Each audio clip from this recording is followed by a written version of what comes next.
டெய்லியும் காலையிலே எம்ப்டி ஸ்டொமக்கில் ஏதாவது ஒரு வாட்டர் எடுத்துப்பேன். அன்றைக்கி வந்து ஜீரா வாட்டர் தான் எடுத்துக்கிட்டேன். காலையிலே வெந்தயத்தை நல்லா மென்று சாப்பிட்டுட்டு இது கூட வந்து ஜீரா வாட்டரையும் எடுத்துக்கிட்டேன்.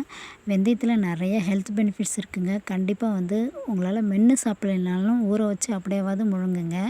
முதல் நாள் வந்து மீன் நிறையா வாங்கிட்டு வந்ததுனால கொஞ்சம் ஃப்ரிட்ஜில் ஸ்டோர் பண்ணி வச்சுருந்தேன். அதில் வந்து தலை வால் இதெல்லாமே போட்டு அன்றைக்கி மீன் குழம்பு தான் பண்ணியிருந்தேன். அது என்னமோ தெரிலங்க, கொஞ்சமாக சமைக்கிற அன்றைக்கி அந்த மீன் குழம்பு ரொம்ப டேஸ்ட்டாக இருக்கும். கொஞ்சம் நிறைய வைக்கிற அன்றைக்கி பாருங்கள் ஏதாவது ஒரு டேஸ்ட் வந்து மிஸ் ஆகிடும்.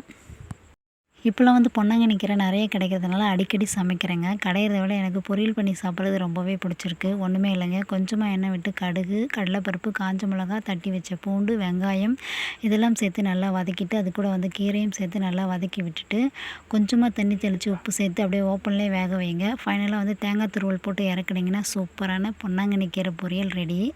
இது கூட வந்து சௌச்சௌ கூட்டு பண்ணியிருந்தேன். அதுக்கும் ஒரு சின்ன தாளிப்பு கொடுத்துட்டேன். ஒன்றுமே இல்லை, அதுலேயும் வந்து எண்ணெய் விட்டு கடுகு, சீரகம், காஞ்ச மிளகா, கொஞ்சமாக ரெட் சில்லி பவுடர் போட்டு எண்ணெயில் போட்டு அப்படியே தாளித்து கொட்டினீங்கன்னா சூப்பராக இருக்கும் சாப்பிட்றதுக்கு. இந்த லன்ச் மெனுக்கு பெருசாக எதுவும் எஃபோர்ட் போடலைங்க. வீட்டில் இருக்கிறத வச்சு கொஞ்சம் ஹெல்த்தியாக சமைச்சிட்டேன், அவ்வளோதான். இதே மாதிரியே நீங்களும் ஃபாலோ பண்ணிங்கன்னா உங்களுக்கும் ஒரு சூப்பரான ஹெல்த்தியான லைஃப் ஸ்டைலும் கிடைக்கும். கண்டிப்பாக ட்ரை பண்ணி பாருங்கள். இந்த மாதிரி மெத்தடில் நீங்கள் சாப்பிட்றதுக்கு முடிஞ்ச வரைக்கும் ரெகுலர் பேஸில் காய், கீரை நிறைய எடுத்துக்கோங்க. அப்போ தான் வந்து ஹெல்த்துக்குமே ரொம்ப நல்லது. ப்ரோட்டீன் இருக்கிற மாதிரி முடிஞ்ச வரைக்கும் பார்த்து சாப்பிடுங்க. Bye friends.